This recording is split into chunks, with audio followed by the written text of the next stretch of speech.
وقت چونکہ زیادہ ہو چکا ہے، اس لیے وقت کا لحاظ رکھتے ہوئے اب پروگرام کو یہیں پر ختم کیا جاتا ہے، پروگرام کے سلسلے کو، اور جو اس کی اصل کڑی ہے اس کا آغاز کیا جاتا ہے۔ بخاری شریف کی آخری روایت پڑھی جائے گی اور اس کی توضیح و تشریح کی جائے گی۔ حضرت مولانا خالد غازی پوری ندوی دامت برکاتہم شیخ الحدیث دارالعلوم ندوۃ العلماء کی طرف سے۔ بسم اللہ الرحمن الرحیم، الحمد للہ نحمدہ ونستعینہ ونستغفرہ ونؤمن بہ ونتوکل علیہ ونعوذ باللہ من شرور انفسنا ومن سیئات اعمالنا، من یہدہ اللہ فلا مضل لہ ومن یضللہ فلا ہادی لہ، ونشہد ان لا الہ الا اللہ وحدہ لا شریک لہ، ونشہد ان سیدنا وسندنا وحبیبنا وشفیعنا مولانا محمدا عبدہ ورسولہ، وصلی اللہ تعالی علیہ وعلى آلہ واصحابہ واہل بیتہ واتباعہ وذریاتہ اجمعین، اما بعد فإن خير الكلام كلام الله تعالى، وخير الهدي هدي محمد بن عبد الله القرشي المكي المدني صلى الله عليه وسلم، وشر الأمور محدثاتها وكل محدثة بدعة وكل بدعة ضلالة وكل ضلالة في النار، وبالسند المتصل منا إلى الشيخ الإمام الهمام الحافظ الحجة أمير المؤمنين في الحديث ورئيس المحدثين أبي عبد الله محمد بن إسماعيل بن إبراهيم بن المغيرة البردزبة الجعفي اليماني الكندي البخاري رحمه الله تعالى، اللهم انفعنا وانفعنا بعلومهم وعلومكم أجمعين، آمين يا رب العالمين۔ باب قول الله ونزع الموازين القسط ليوم القيامة، وأن أعمال بني آدم وقولهم يوزن، وقال مجاهد القسطاس العدل بالرومية، ويقال القسط مصدر المقسط وهو العادل، وأما القاسط فهو الجائر.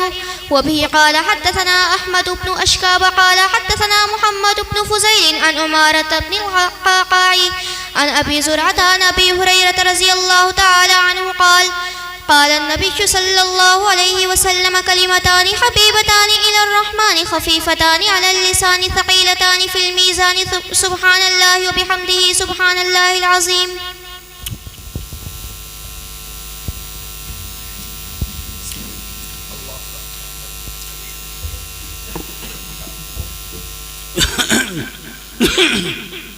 بسم الله الرحمن الرحيم، الحمد لله رب العالمين، والصلاة والسلام على سيد المرسلين وعلى آله وصحبه أجمعين ومن تبعهم بإحسان ودعا بدعوتهم إلى يوم الدين.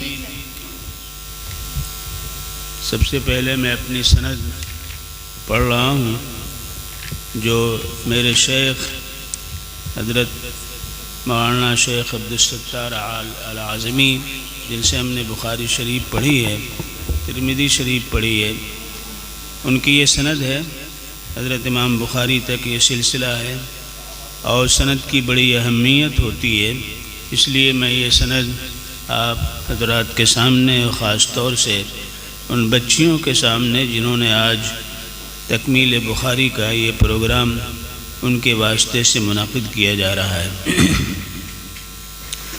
الحمدللہ رب العالمین، والصلاة والسلام علی سید المرسلین وعلی آلہ وصحبہ اجمعین ومن تبعهم بإحسان إلى يوم الدين. قال أخبرني الشيخ عبد الستار العازمي سماعا عليه قال أخبرني العلامة عبد اللطيف السهرنفوري عن الإمام المحدث خليل أحمد السهرنفوري عن الشيخين عبد الغني بن أبي سعيد المجددي والعلامة عبد القيوم البرهانوي كلاهما عن الإمام محمد إسحاق الدهلوي قال أخبرنا جدي لأمي العلامة المحدث عبد العزيز بن أحمد بن عبد الرحيم الدهلوي قال أخبرنا والدي الإمام أحمد بن عبد الرحيم الدهلوي قال أخبرنا سالم بن عبد الله بن سالم البصري قال أخبرنا والدي عبد الله بن سالم البصري الحافظ قال أخبرنا محمد بن علاء الدين البابلي الحافظ قال أخبرنا الشمس محمد الرملي قال أخبرنا القاضي زكريا الأنصاري قال أخبرنا الحافظ بن حجر الأسقلاني قال أخبرنا البرهان أبو إسحاق إبراهيم بن أحمد التنوخي قال أخبرنا أبو العباس أحمد بن أبي طالب الحجار قال أخبرنا أبو عبد الله الحسين بن المبارك الزبيدي قال أخبرنا أبو الوقت عبد الأول بن عيسى الهروي قال حدثنا الإمام أبو الحسن عبد الرحمن بن محمد المظفر الداودي قال حدثنا الحافظ أبو محمد عبد الله بن حموي السرخسي قال حدثنا أبو عبد الله محمد بن يوسف بن مطر الفربري قال حدثنا به الحافظ أبو عبد الله أمير المؤمنين في الحديث محمد بن إسماعيل البخاري قال حدثني أحمد بن إشكاب قال حدثنا محمد بن فضيل عن عمارة بن القعقاع عن أبي زرعة عن أبي هريرة رضي الله عنه قال قال النبي صلى الله عليه وسلم كلمتان حبيبتان إلى الرحمن خفيفتان على اللسان ثقيلتان في الميزان سبحان الله وبحمده سبحان الله العظيم.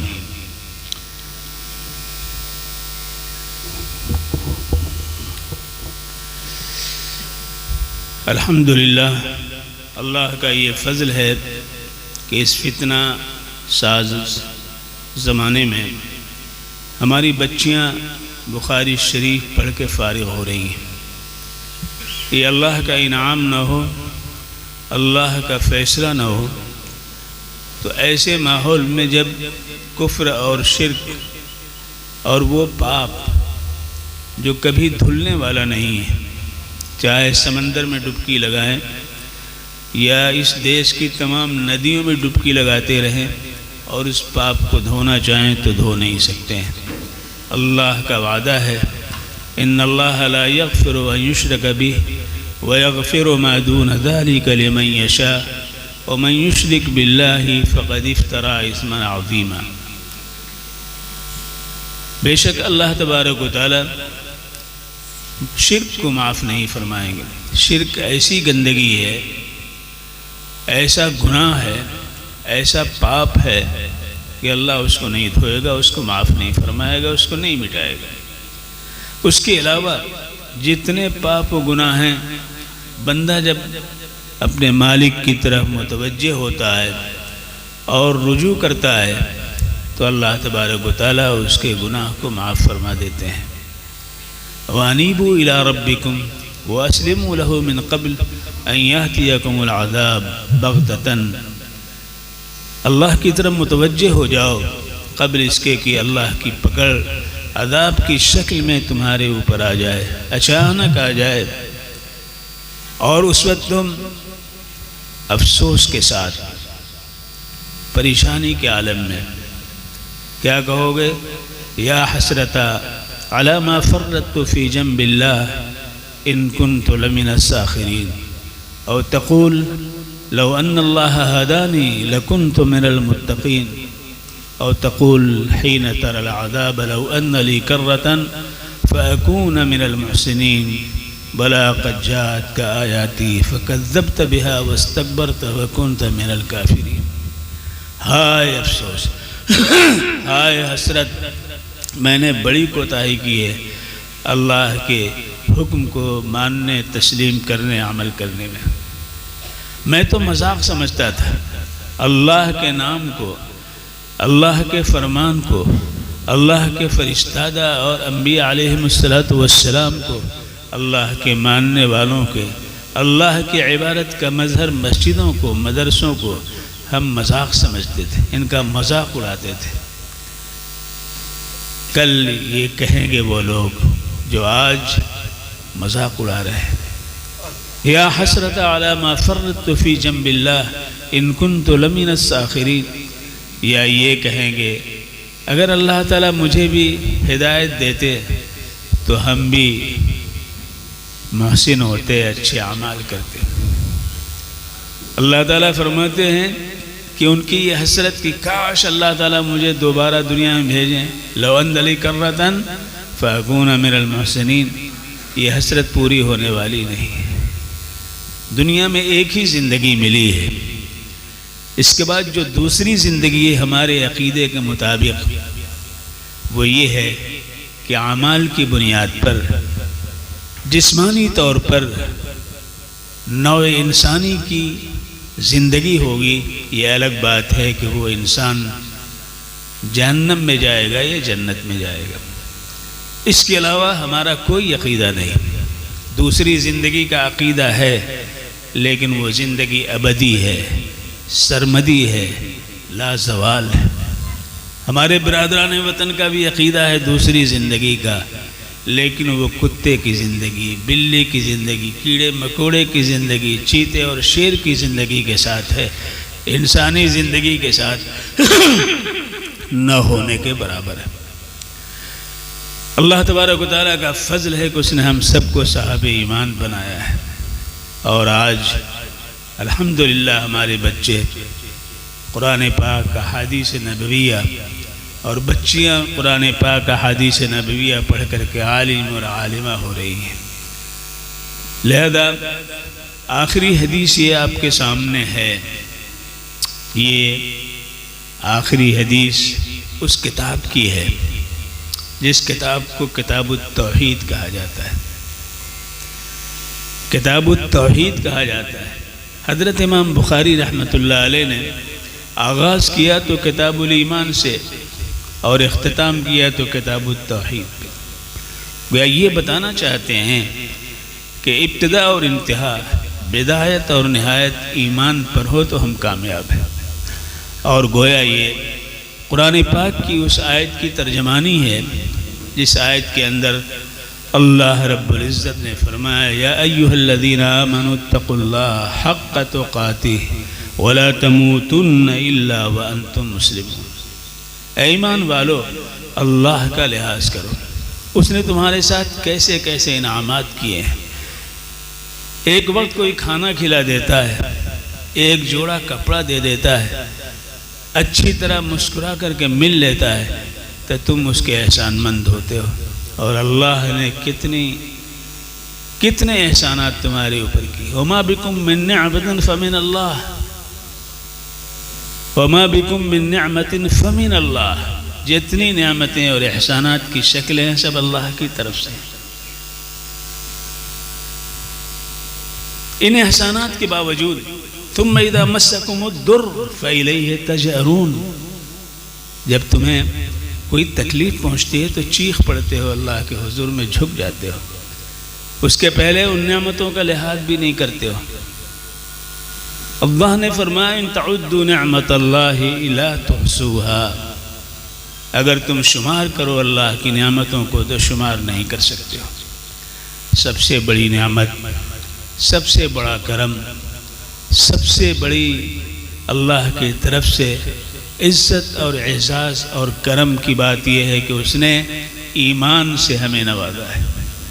اللہ سے بڑا کوئی نہیں، اللہ سب سے بڑا ہے۔ اس نے نفی کی اس کے علاوہ تمام چیزوں کی بھی، صرف مثبت بات میں یہ نہیں کہی گئی کہ اللہ سب سے بڑا ہے، بلکہ اس نے منفی طور پر نفی کرتے ہوئے اس بات کیا ہے قل الحمد للہ الذی لم یتخذ ولدا ولم یکن له شریک فی الملک ولم یکن له ولی من الذل وکبرہ تکبیرا۔ آپ کہہ دیجئے ساری تعریف اس اللہ کی ہے جس نے کسی کو اپنا بیٹا نہیں بنایا ہے، جس نے کسی کو اپنا بیٹا نہیں بنایا ہے، نہ خود وہ پیدا ہوا ہے، نہ کسی کو اس نے جنا ہے، نہ کسی سے وہ جنا گیا ہے، تو کفر اور شرک کی ساری گرہیں کھل گئیں اور ساری بنیادیں ڈھہ گئیں اور سارے سلسلے کٹ گئے۔ اور عیسائیت جو اسی پر قائم ہے کہ اللہ نے حضرت عیسیٰ کو اپنا بیٹا بنایا، عیسائیت کی بھی جڑ کٹ گئی۔ تقول الحمدللہ الذی لم یتخذ ولدا ولم یکن لہ شریک فی الملک، اور نہ کسی کو یہ اقتدار دیا ہے کہ اس علاقے کا فلاں اور اس علاقے کا فلاں، یعنی اپنی مملکت کو اس نے تقسیم نہیں کیا ہے، نہ کسی دیو کو دیا ہے، نہ کسی دیوتا کو دیا ہے، نہ کسی فقیر کو دیا ہے، نہ پیر کو دیا ہے، نہ دستگیر کو دیا ہے۔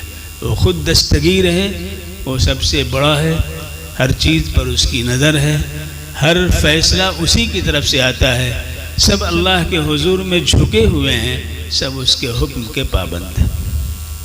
لہذا اس نے اپنی اس مملکت میں کسی کو ساجھا نہیں بنایا ہے۔ اور تیسری بات اللہ نے یہ فرمائی وَلَمْ يَكُنْ لَهُ وَلِيٌّ مِّنَ الذُّلِّ، بڑھاپے کی وجہ سے، کمزوری کی وجہ سے، ضعف و نقاہت کی بنیاد پہ اب ہم کورٹ نہیں جا سکتے، اپنے معاملے کو نہیں پیش کر سکتے، تو ہم کسی کو اٹارنی پاور دے دیتے ہیں۔ اٹارنی پاور کی بنیاد پر وہ ہمارے معاملے کو دیکھتا ہے۔ اللہ تعالیٰ فرماتے ہیں وَلَمْ يَكُنْ لَهُ وَلِيٌّ مِّنَ الذُّلِّ، کمزوری کے بنیاد پر کسی کو اس نے اٹارنی پاور بھی نہیں دیا ہے کہ اب یہ دیکھیں گے اور وہ دیکھیں گے، نہیں۔ لِلَّهِ مُلْكُ السَّمَاوَاتِ وَالْأَرْضِ يَخْلُقُ مَا يَشَاءُ يَهَبُ لِمَن يَشَاءُ إِنَاثًا وَيَهَبُ لِمَن يَشَاءُ الذُّكُورَ أَوْ يُزَوِّجُهُمْ ذُكْرَانًا وَإِنَاثًا وَيَجْعَلُ مَن يَشَاءُ عَقِيمًا۔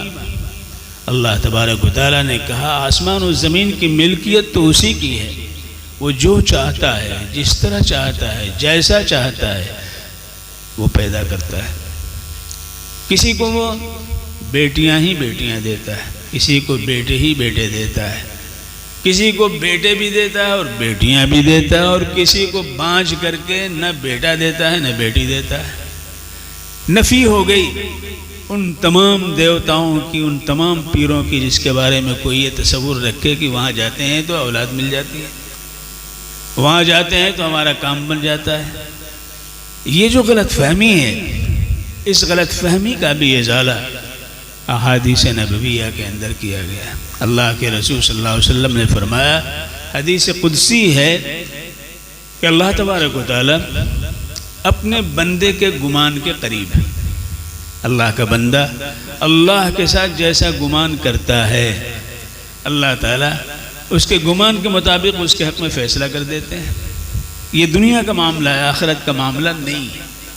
دنیا میں گمان ہوا کہ اس درخت سے ہم کو مل جائے گا، اس دریا سے ہم کو مل جائے گا، اس پتھر سے ہم کو مل جائے گا، اللہ تعالیٰ اس کے ذریعے دے دیتے ہیں۔ چلو تم جیسا کرو، کل پکڑے جاؤ گے، دینے والا تو میں ہوں۔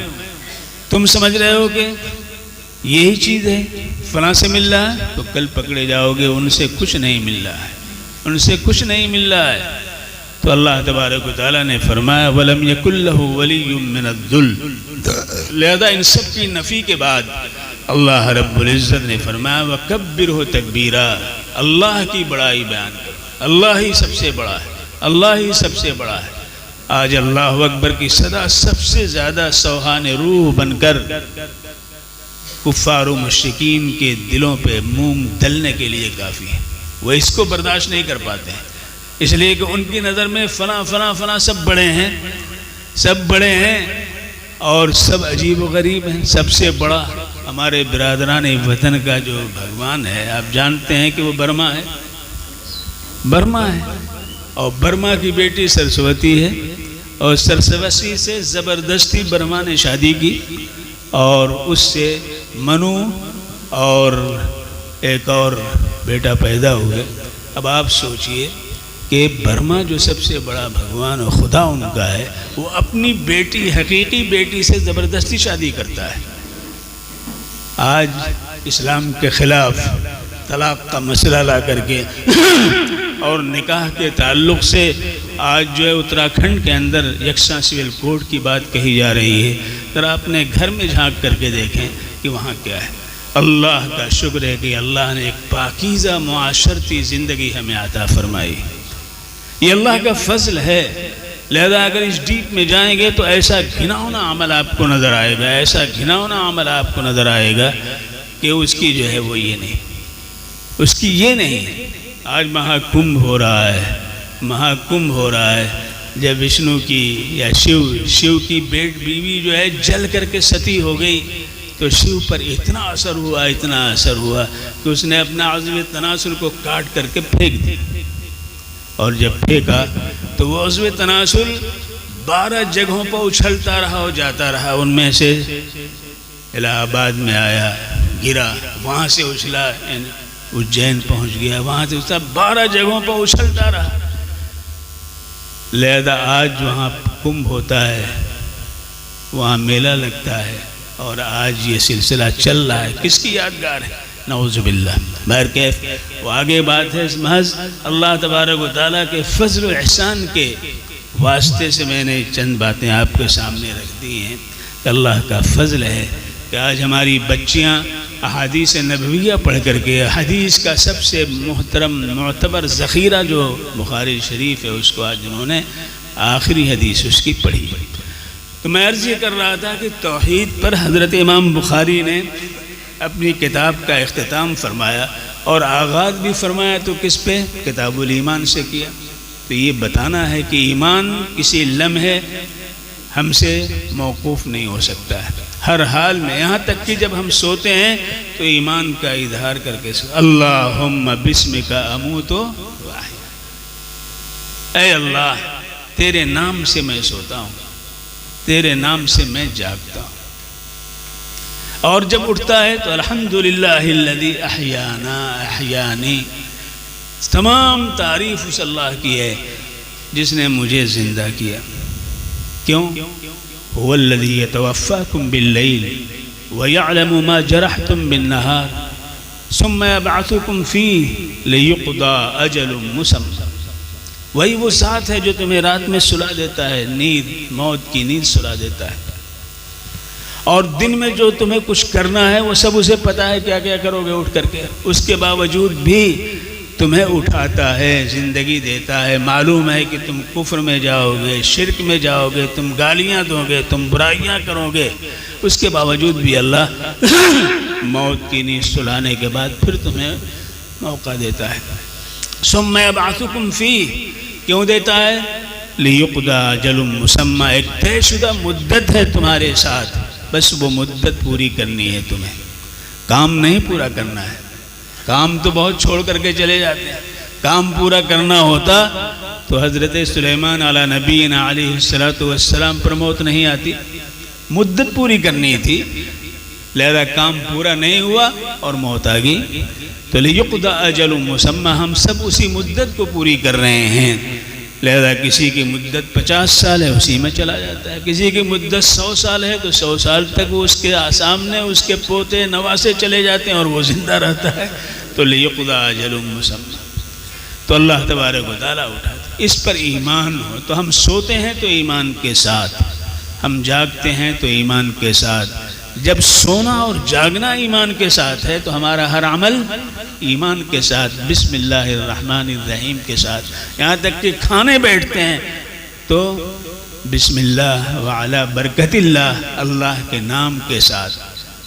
لہذا اس کھانے کے بعد، بچنے کے بعد اس کا اخراج بھی ضروری ہے. اس کے لیے بھی جاتے ہیں تو وہاں بھی اللہ کا نام لیتے ہیں. جاتے ہیں تو اللہ کا نام لیتے ہیں، نکلتے ہیں تو اللہ کا نام لیتے ہیں. تو بدایت سے اور نہایت تک ایمان ہی ایمان کی جلوہ سامانیاں ہیں. زندگی اگر اس سے منور ہے تو ہم کامیاب ہیں.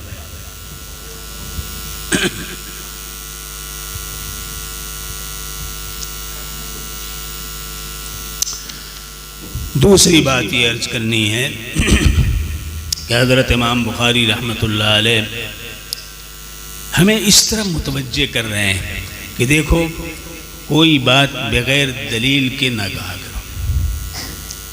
ہر بات کے لیے دلیل ہونی چاہیے. فاسألوا اہل الذکر ان کنتم لا تعلمون بالبینات والزبر. اللہ تعالیٰ فرماتے ہیں کہ جاننے والوں سے پوچھ لیا کرو اگر تمہیں پتہ نہیں ہے تو. وہ دلائل سے اور حوالے سے بات کریں گے. بینات دلائل ہے، زبر حوالے ہیں. کس کتاب میں کہاں ہے؟ لہذا اس کے لیے علم ضروری ہے. علم کے جو سورسز ہمیں اللہ نے عطا فرمائے ہیں وہ جسے ہوا سے خمسہ کہا جاتا ہے. ہم دیکھ رہے ہیں ہمیں علم ہو رہا ہے، ہم چھو رہے ہیں ہمیں علم ہو رہا ہے، ہم سن رہے ہیں ہمیں علم ہو رہا ہے، ہم چکھ رہے ہیں ہمیں علم ہو رہا ہے. یعنی یہ سورسز ہیں کہ یہ فلاں چیز ہے، فلاں چیز فلاں چیز ہے. لیکن یہ علم قطعی نہیں ہے، یہ علم ظنی ہے. یعنی ہم دیکھتے ہیں اور بسا اوقات ہم غلط دیکھ رہے ہیں، بسا اوقات ہم غلط دیکھ رہے ہیں. ایک لطیفہ اب آپ کو سناتے ہیں اپنی زندگی کا. ہم بھٹکل میں پڑھاتے تھے، وہاں 9 سال میں نے جامعہ اسلامیہ میں پڑھایا ہے. وہاں طلبہ جو تھے مقامی تھے، جمعرات کے روز سب گھر چلے جاتے تھے. 2-4 بچے اور اساتذہ تھے. ایک دفعہ میں تنہا تھا، مسجد سے میں اپنی قیام گاہ تک جا رہا تھا. راستے میں اندھیرا تھا، لائٹ نہیں تھی.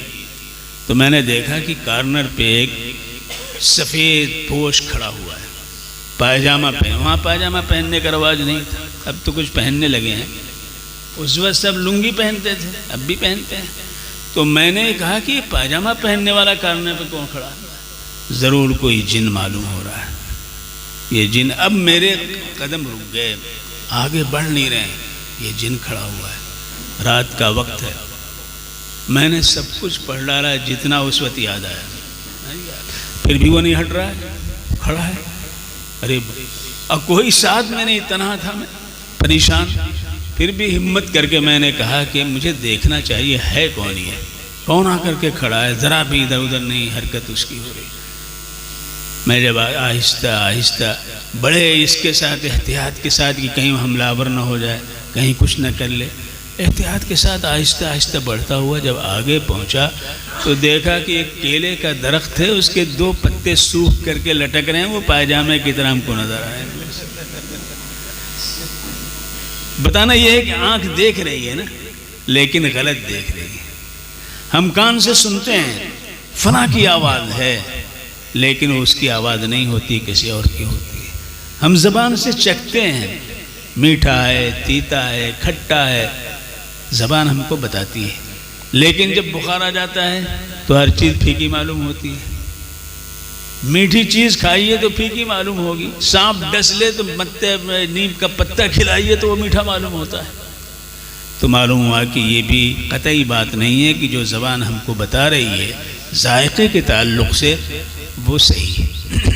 تو حضرت امام بخاری رحمۃ اللہ علیہ نے ان 5 جو سورسز ہیں علم کے، ان میں ایک چھٹا سورس کا تذکرہ کیا ہے جو قطعی ہے.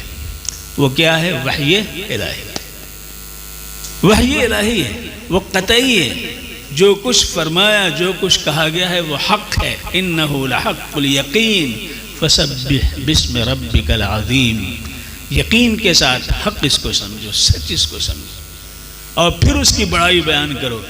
بڑی عظمتوں والا ہے.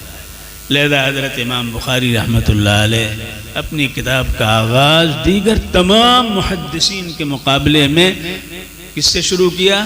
باب بدء الوحی سے شروع کیا ہے کہ وحی کے ذریعے جو چیز آئی ہے وہی حق ہے اور ہمیں اعمال کرنا ہے. تو اعمال جب وحی کی روشنی کے ساتھ مجلہ، مصفہ، مزکہ، منور ہوں تو وہ عمل اللہ کے نزدیک قابل قبول ہے.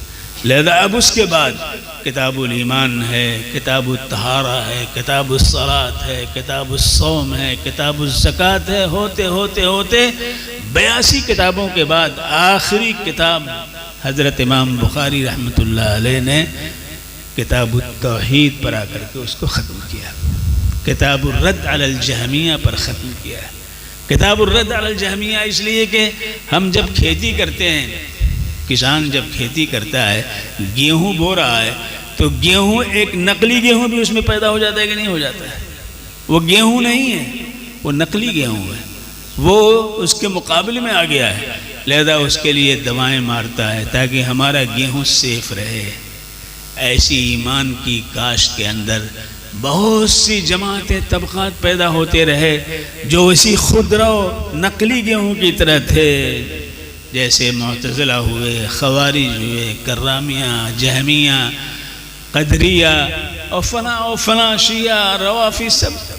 لہذا کتاب الرد علی الجہمیہ میں خاص طور سے حضرت امام بخاری رحمۃ اللہ علیہ نے ان جماعتوں کی تردید فرمائی۔ اس سے پہلے بھی کتاب الفتن کے اندر بھی کیا ہے، اور جس میں تقریباً 58 باب ہیں۔ بخاری شریف میں کل 3000 ابواب ہیں، اور صرف اس کتاب کے اندر 58 ابواب ہیں، اور آخری باب وہ کیا ہے؟ عمل کا باوزن ہونا ہے، عمل کا باوزن ہونا ہے۔ گویا کہ اخیر میں حضرت امام بخاری رحمۃ اللہ علیہ نے یہ فرما دیا کہ عمل کے باوزن ہونے کے لیے لازم ہے کہ ہمارا علم ظنی نہ ہو، قطعی ہو، اور نمبر 2 یہ ہے کہ ہمارے علم کے اندر کوئی دخیل نہ ہوا ہو، وہ علم قطعی، اس میں کوئی چیز دخیل نہ ہوئی ہو، یعنی دیگر جماعتوں کی چیزیں نہ آئی ہو، جس کو ہم سنت کے خلاف بدعت کہتے ہیں۔ اور اس کے بعد گویا یہ بتانا چاہتے ہیں کہ عمل کے اندر جو وزن پیدا ہوتا ہے اس کے لیے 2 شرطیں ہیں اور ایک بنیاد ہے اور 2 شرطیں ہیں۔ بنیاد کیا ہے؟ من عمل صالحا من ذکر او انثى وهو مومن، یہ بنیاد ہے۔ نیک عمل جو بھی کرے گا اس حال میں کہ مومن ہو، اچھا کام جو بھی کرے گا اس حال میں کہ صاحب ایمان ہو، وہ مومن، اگر یہ ہے تو دنیا بھی بن گئی اور آخرت بھی سنور گئی۔ فَلَنُحْيِيَنَّهُ حَيَاةً طَيِّبَةً وَلَنَجْزِيَنَّهُمْ أَجْرَهُم بِأَحْسَنِ مَا كَانُوا يَعْمَلُونَ، ہم اس کو اچھی زندگی عطا فرمائیں گے دنیا میں بھی اور آخرت میں بھی۔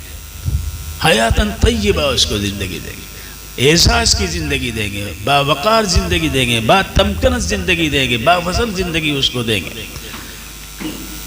تو بنیاد ایمان، اور ایمان کے ساتھ 2 شرطیں ہیں۔ ایک شرط یہ ہے کہ صدق ہو، اور دوسری شرط یہ ہے کہ اخلاص ہو، تب عمل کے اندر وزن پیدا ہوگا۔ اگر صدق نہیں ہے، ہمارے صوفیہ کے ہاں صدق کی اصطلاح سنت کے لیے استعمال کی جاتی ہے۔ صدق سے مراد سنت، یعنی اعمال جو ہیں سنت کے مطابق، اپنے من کے مطابق نہیں، اپنی منچاہی کے مطابق نہیں، بلکہ اللہ کی چاہت، رسول اللہ صلی اللہ علیہ وسلم کی اطاعت کے ذیل میں ہو۔ اگر ہم نے اس پر عمل کیا تو پھر ہمارا عمل اب کھڑا ہو گیا ہے، عمل کھڑا ہو گیا۔ دیوار کھڑی کرنے کے لیے، ایمان کی دیوار کھڑی کرنے کے لیے لازم ہے کہ صدق ہو، سنت ہو۔ نماز اگر سنت کے مطابق ہے تو نماز کھڑی ہوگی، اقامت صلاۃ ہوگی، اور وہ مفید و نافع بن جائے۔ چھت چاہیے کہ نہیں چھت چاہیے؟ صرف دیوار کھڑی کر لینے سے کوئی صاحب خانہ اپنے خانے یعنی اپنے گھر سے فائدہ اٹھا سکتا ہے؟ نہیں اٹھا سکتا ہے۔ لازم ہے کہ اس پہ چھت بھی آئے۔ ظاہر ہے کہ صدق کے ذریعے، سنت کے ذریعے دیوار کھڑی ہو گئی، عبادات کی، معاملات کی، معاشرت کی، اخلاقیات کی، سیاسیات کی،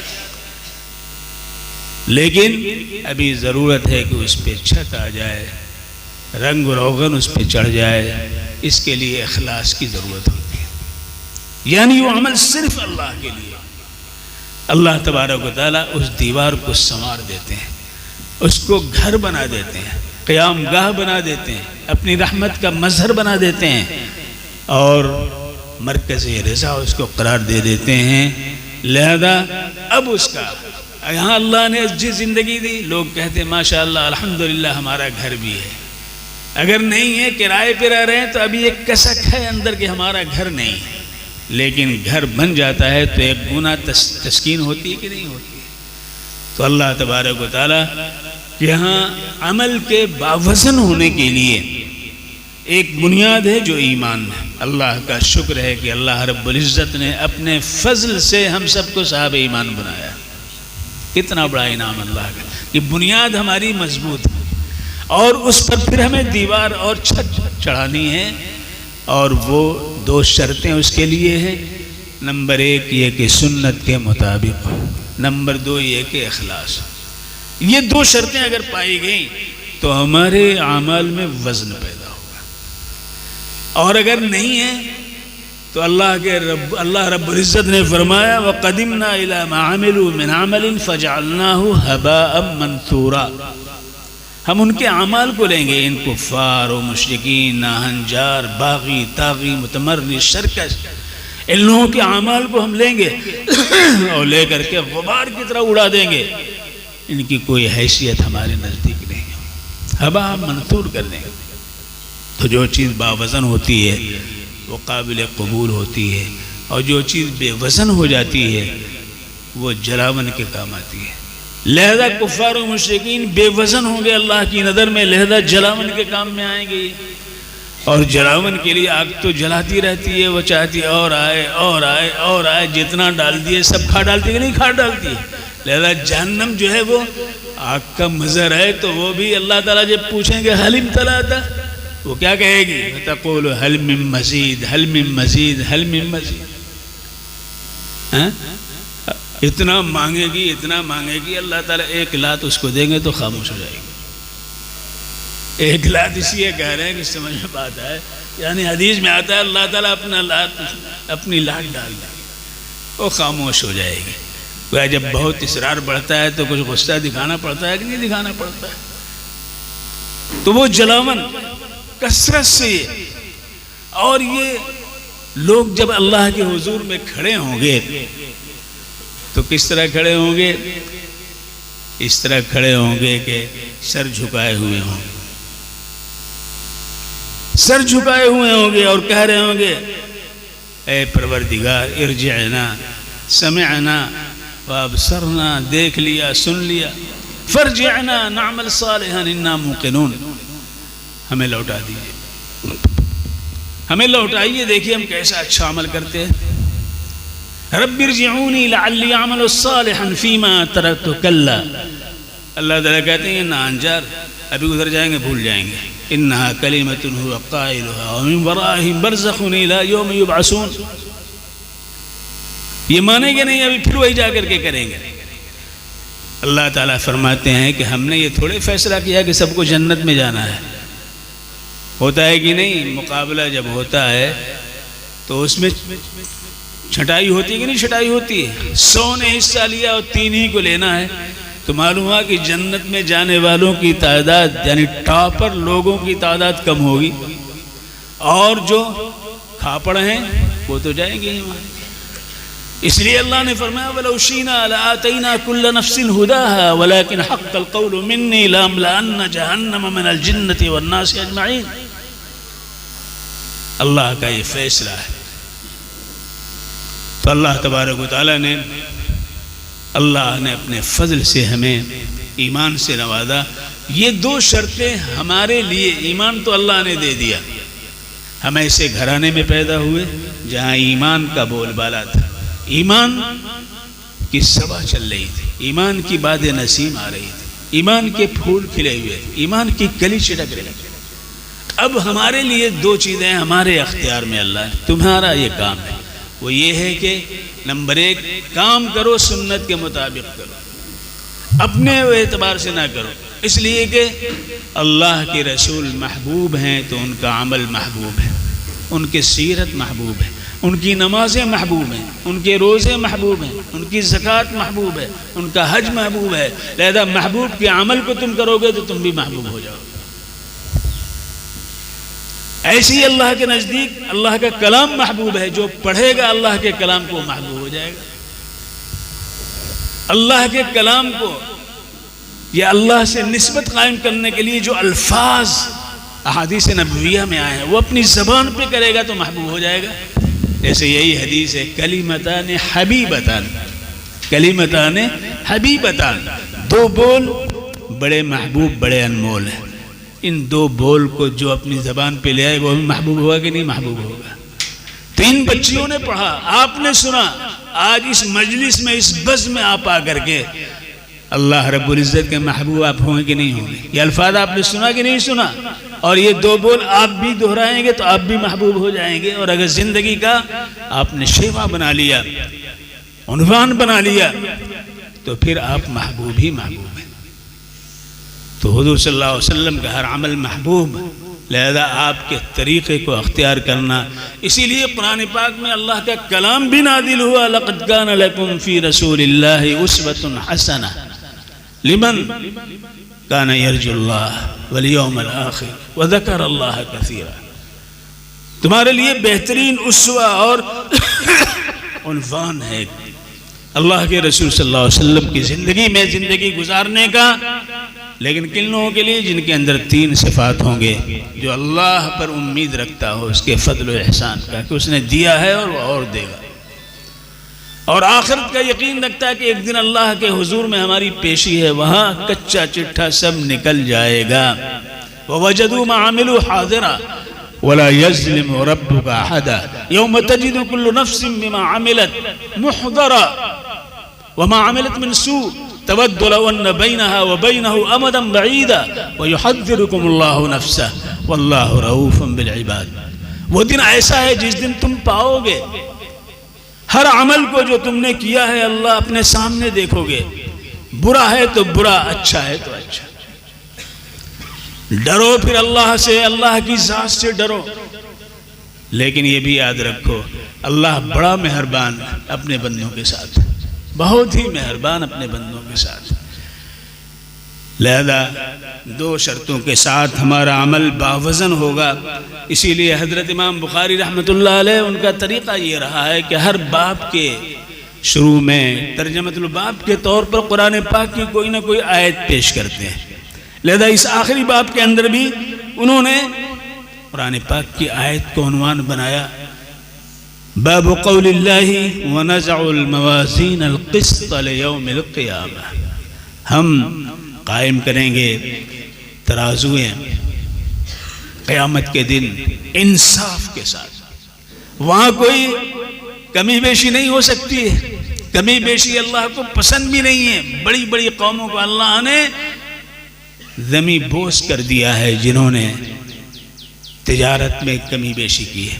قوم شعیب تجارت میں بہت فائق تھے، تجارت میں بہت فائق تھے. ان کا حال ایسا تھا کہ ساری قوموں میں ان کے ہاں سے منڈیوں کی ساری چیزیں کھلتی تھی، شہر بازار ان کے اختیار میں تھا، یمن کا ہو یا شام کا ہو. لیکن کیا کرتے تھے کہ وہ یہ کرتے تھے کہ لیتے زیادہ تھے دیتے کم تھے. اللہ نے کہا وزنوا بالقسطاس المستقیم والوزن یومئذ الحق. اللہ نے فرمایا فمن ثقلت موازینہ فاولئک هم المفلحون ومن خفت موازینہ فاولئک الذین خسروا انفسهم فی جہنم خالدون تلفح وجوہهم النار وهم فیہا کالحون. اللہ رب العزت نے صاف صاف کہا اس دن اعتراف ذرا بھی فائدہ نہیں پہنچا. الم تکن آیاتی تتلی علیکم فکنتم بہا تکذبون قالوا ربنا غلبت علینا شقوتنا وکننا قوما ضالین. اللہ تعالیٰ قال اخسؤوا، ذلیل ہو کر کے پڑے رہو، زبان نہ کھولنا، ولا تکلمون، کچھ کہنا نہیں. اب ہو گیا جو ہونا تھا. وہ بہت ہی عجیب و غریب دن ہوگا لوگ، بہت ہی عجیب و غریب دن ہوگا. اللہ کی پکڑ جب آگے کوئی بچانے والا نہیں ہے تو اللہ تبارک و تعالیٰ فرماتے ہیں وَنَزَعُ الْمَوَازِينَ الْقِسْطَ. زندگی کے ایک ایک عمل کو تولنے کے لیے، ناپنے کے لیے ہم میزان قائم کریں گے. موازین، چھوٹا عمل ہو یا بڑا عمل ہو. ترازو اگر چھوٹا عمل ہے تو چھوٹی ترازو چاہیے، بڑا عمل ہے تو بڑا چاہیے. ترازویں مختلف ہیں، لہذا ہر ایک کے اعتبار سے ویسا ہی ترازو بھی اللہ تعالیٰ قائم کریں گے. ایک بات اور میں آپ سے عرض کرتا ہوں جو حضرت ابو ہریرہ رضی اللہ تعالیٰ عنہ کی روایت سے، وہ فرماتے ہیں کہ قیامت کے دن ایک کافر لایا جائے گا.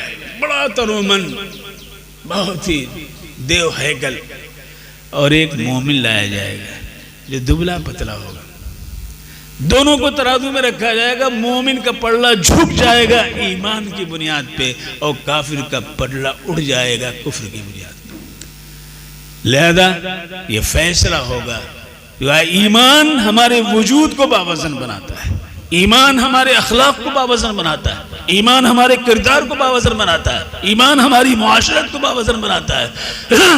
اگر ایمان کے اندر جھول آ جائے تو پھر ہمارے لیے خیر نہیں۔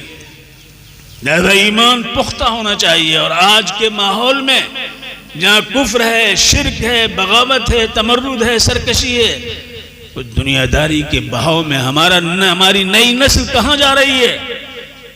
کفر کو دیکھ کر اگر ابکائی نہ آئے تو اس کا ایمان جھول کا پول ہے، اس کا ایمان ضرور جو ہے قابل غور ہے۔ کفر دیکھ کر ابکائی آئے، ایمان سے حلاوت ملے، کفر سے جو ہے وہ دوری پیدا ہو، یہ ہونا چاہیے۔ اللہ تبارک و تعالیٰ نے یہاں فرمایا وَنَزَعُ الْمَوَازِينَ الْقِسْطَ لِيَوْمِ الْقِيَامَةِ۔ حضرت امام بخاری اس کی تشریح کرتے ہوئے فرماتے ہیں وَأَنَّ عَمَالَ بَنِي آدَمَ وَقَوْلَهُمْ يُوزَنْ، یہ اس کی تشریح اس آیت ہے کہ بنی آدم کے اعمال جو ہیں اور ان کا بول، ان کے الفاظ، ان کا قول، ان کی گفتگو، یہ سب وزن کیے جائیں گے۔ آپ یہ نہ سمجھیے کہ جو چاہے ہم نے کہہ دیا، مَا يَلْفِظُ مِنْ قَوْلٍ إِلَّا لَدَيْهِ رَقِيبٌ عَتِيدٌ، ایک ایک لفظ ریکارڈ میں آ رہا ہے، ریکارڈ میں آ رہا ہے، اور سب ہمارے سامنے آئے گا، ہر چیز ایکشن ری ایکشن کے ساتھ وہ چیز آ جائے گی۔ وقال مجاہد القسطاس، قرآن پاک کے اندر یہ لفظ استعمال ہوا سورہ شعراء کے اندر، وزنوا بالقسطاس المستقیم۔ قسطاس کے بارے میں کہتے ہیں کہ یہ رومی زبان کا لفظ ہے، یہ عربی نہیں ہے، یہ اصیل نہیں ہے، دخیل ہے، اصیل نہیں ہے، دخیل ہے، لیکن دخیل نے اصیل کا پیرہن اختیار کر لیا ہے، اور جب پیرہن اختیار کر لیا تو اس کا اعزاز بڑھ جاتا ہے کہ نہیں بڑھ جاتا ہے؟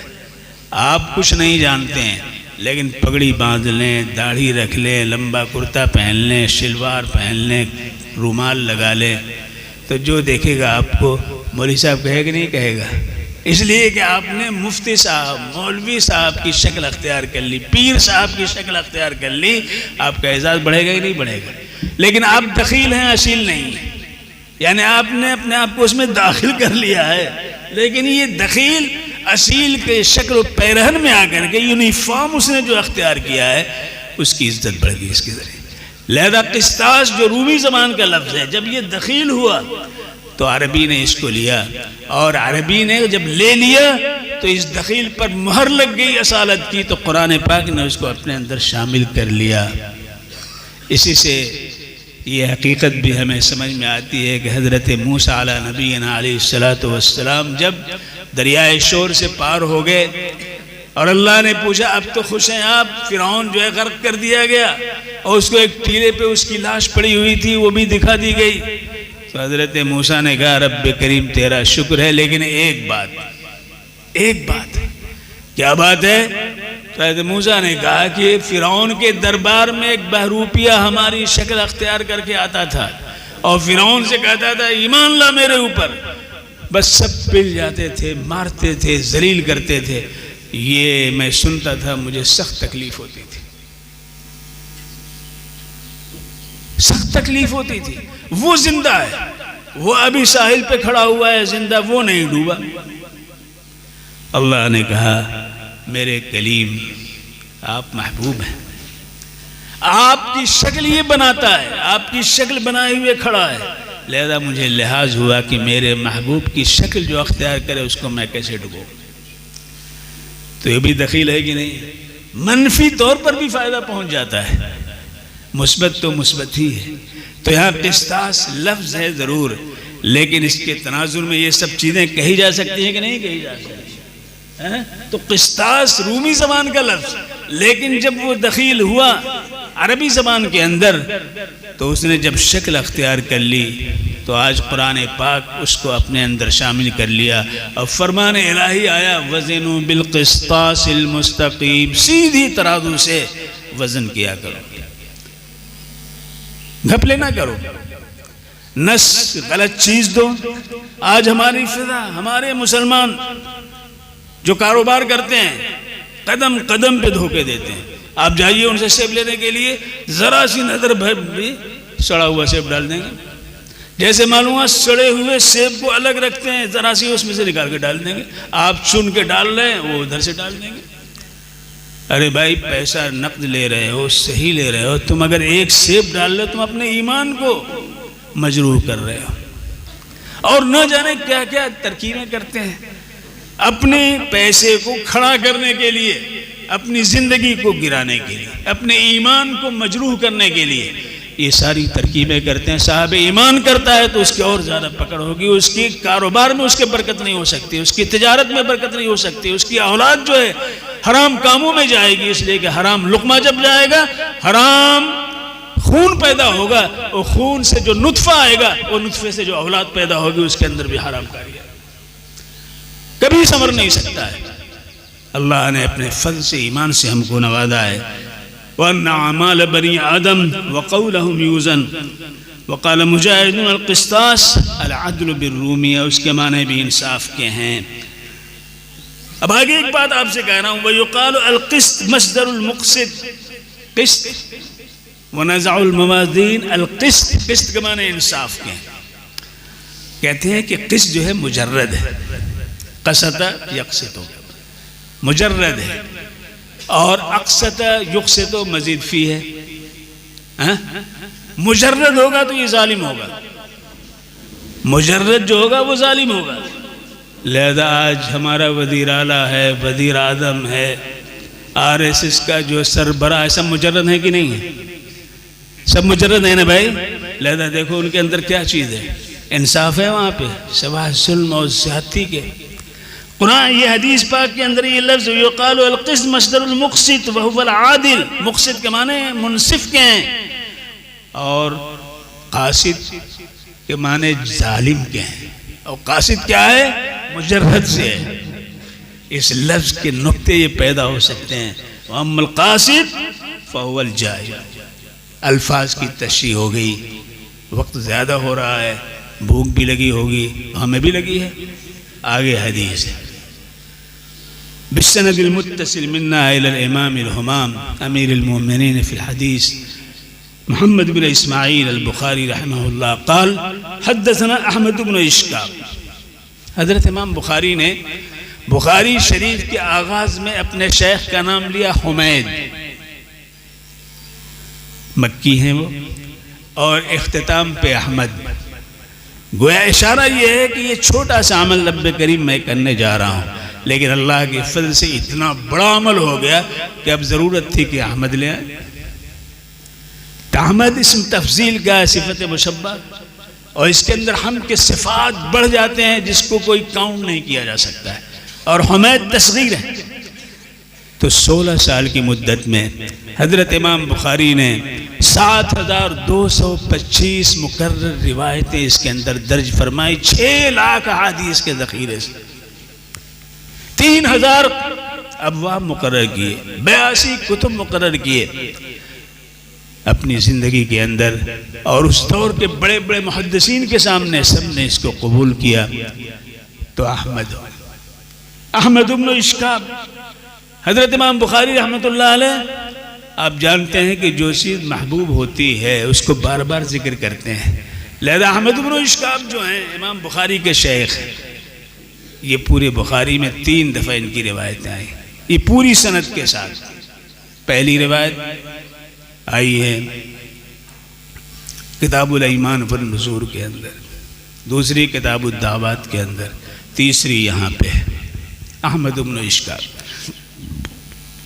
اس کے بعد یہ کہ ایک بات اور ہے جو غور کرنے کی ہے، وہ یہ ہے کہ حضرت امام بخاری رحمۃ اللہ علیہ ایک طرف تو یہ کہتے ہیں کہ ہم صرف ان کی روایتیں لیں گے جو اس معاملے میں ٹاپر ہیں، آخری درجے کے عادل ہیں، آخری درجے کے متقن ہیں، حافظ ہیں، اور ہر طبقے میں 2 ہوں گے، یہ بھی شرط ان کی ہے۔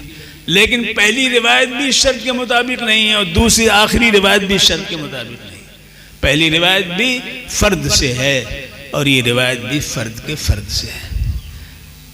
شاید حضرت امام بخاری رحمۃ اللہ علیہ اس لیے لے آئے کہ ہر فرد پر بدایتاً بھی عمل واجب ہے، ایمان واجب ہے، اور ہر فرد پر نہایتاً بھی ایمان و عمل واجب ہے۔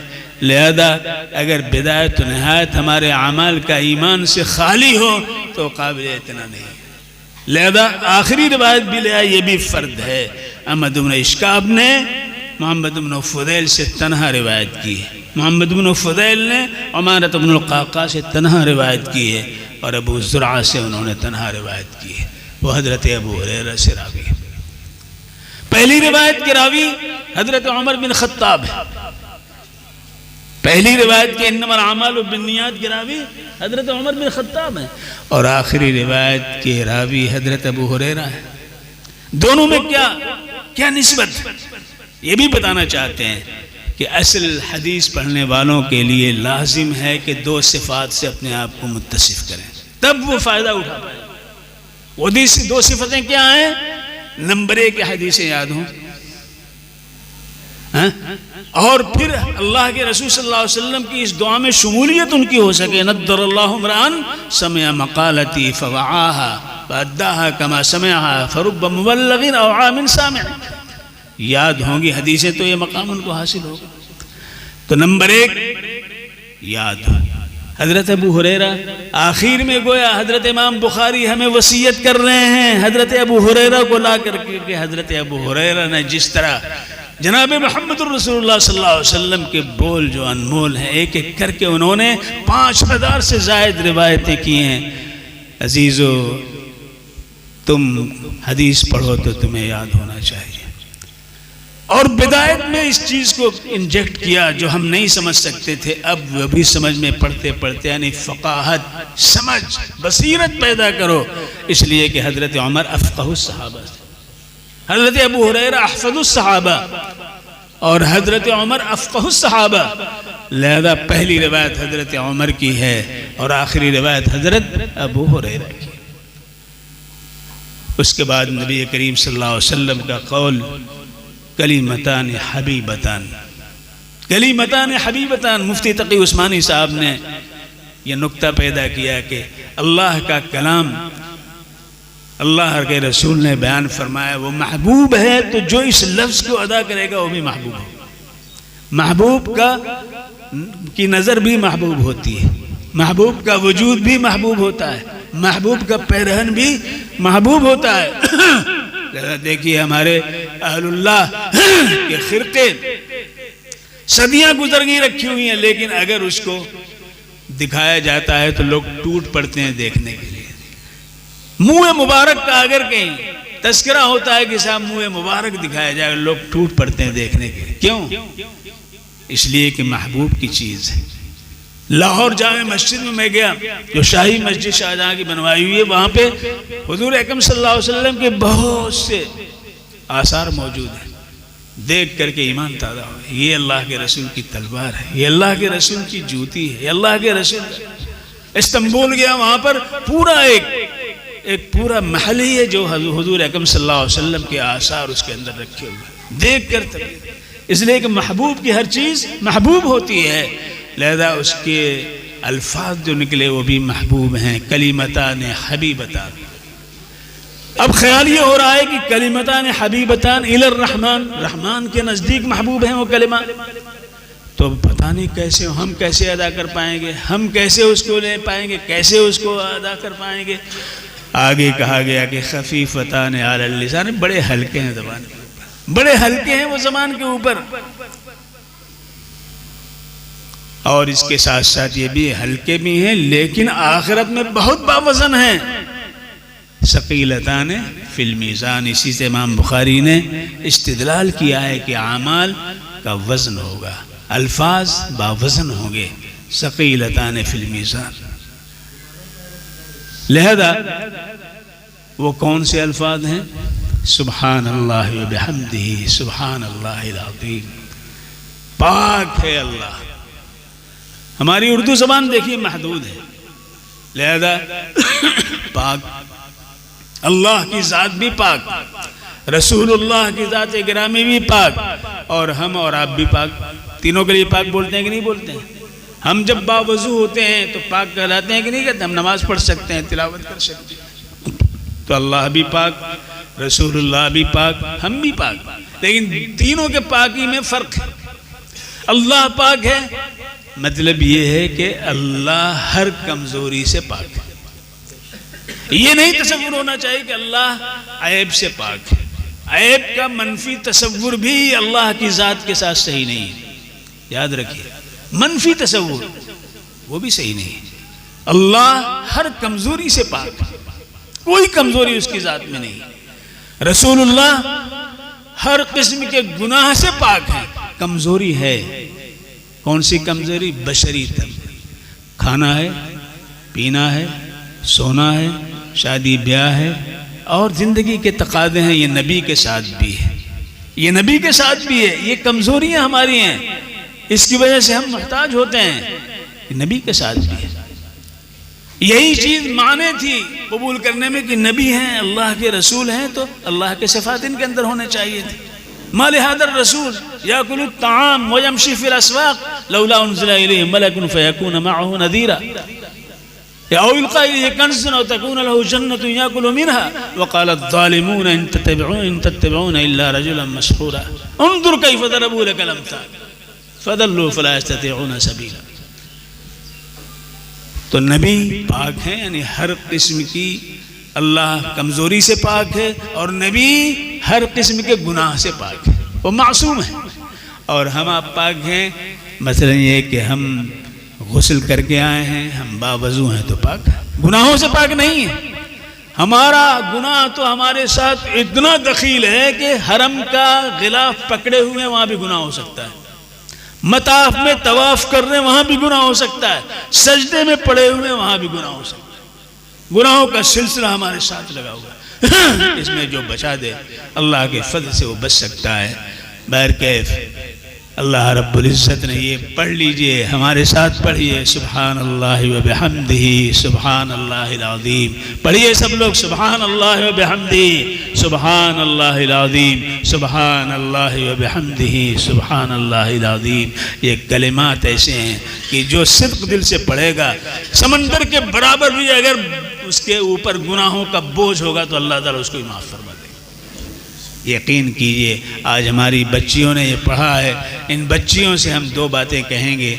ایک بات تو یہ ہے کہ یہ سلسلہ قائم رہے، پڑھنے پڑھانے کا وہ سلسلہ رکھیں. اور نمبر دو یہ ہے کہ دعوت کو اپنا اسوہ بنا لیں. گھروں کے اندر بہت بدعات، بہت خرافات. حضرت مفتی شفیع صاحب نے ایک خواب کے اندر انہوں نے سنت اور بدعات کو بڑے اچھے انداز میں سمجھایا. کہنے لگے ایک بورڈ پر، سائن بورڈ پہ ایک لکھا اور اس کے آگے ایک صفر لگایا. کہا پوچھا کہ یہ کتنا ہو گئے؟ کہا 10. ایک اور صفر لگا دیا تو کہا 100. ایک اور صفر لگا دیا 1000. ایک اور صفر لگایا 10,000. ایک اور صفر لگایا 1,00,000. صفر لگاتے گا بڑھتا گا. اور پھر اس کو مٹا دیا. ایک لکھا اور بائیں طرف ایک صفر لگایا. پوچھا کتنا؟ تو 10 گھٹ گئے. ادھر 10 بڑھتے ہیں، ادھر 10 گھٹتے ہیں. پھر ایک اور لگا دیا تو اشاریہ 100 ہو گیا، یعنی 100 حصے کم ہو گئے. ایک اور لگا دیا تو 1000 حصے ایک کے کم ہو گئے. ایک اور لگا دیا تو 10,000 حصے ایک کے 10,000 حصے نکل گئے. ایک اور لگا دیا تو 1,00,000 حصے ایک ہی تھا، اس کے 1,00,000 حصے الگ ہو گئے، بچا گیا اس کو. فرمایا کہ وہ سنت ہے اور یہ بدعت ہے. وہ سنت ہے داہنی طرف جو لگتا چلا جا رہا ہے. اسی لیے داہنے والوں کو قرآن پاک کے اندر کیا کہا گیا؟ قرآن پاک کے اندر کہا اصحاب الیمین ما اصحاب الیمین فی صدر مخدود وطلح ممدود وظل ممدود وماء مسکوب وفاکہۃ کثیرہ لا مقطوعہ ولا ممنوعہ. سلسلہ چلتا رہے گا، چلتا رہے گا. اور ان کے بارے میں کیا گیا کہ بائیں طرف والوں کو، ان بدعتیوں کے بارے میں ان کافروں کے بارے میں، ان مشرکین کے بارے میں، واصحاب الشمال ما اصحاب الشمال فی سموم وحمیم وظل من یحموم لا بارد ولا کریم انہم کانوا قبل ذلک مترفین. بڑے بنتے تھے، بڑے تاؤں میں رہتے تھے، جس کو چاہتا تو اس کو کفر کی خندق میں ڈال دیتے تھے، اپنے آپ کو سب سے اونچا سمجھتے تھے. انہم کانوا قبل ذلک مترفین وکانوا یصرون علی الحنث العظیم، اور گناہوں پر وہ تلے ہوئے تھے، گناہ کرنے پر بدعات و خرافات میں پڑے ہوئے. وہ اصحاب الشمال ہیں، وہ اصحاب الیمین ہیں. اللہ ہم سب کو اصحاب الیمین میں بنائے. تو ہماری یہ بچیاں ان خرافات میں جو معاشرہ ڈوبا ہوا ہے، یہ گھروں کے اندر کوشش کریں گی تو انشاءاللہ فضا بنے گی، اور یہی مقصود ہے. اور اپنے علم کو توانائی عطا کرنے کے لیے اپنے گھروں کے اندر سلسلہ قائم رکھیں گی پڑھنے پڑھانے کی. اللہ ہم سب کو توفیق سے نوازے. وآخر دعوانا ان الحمد.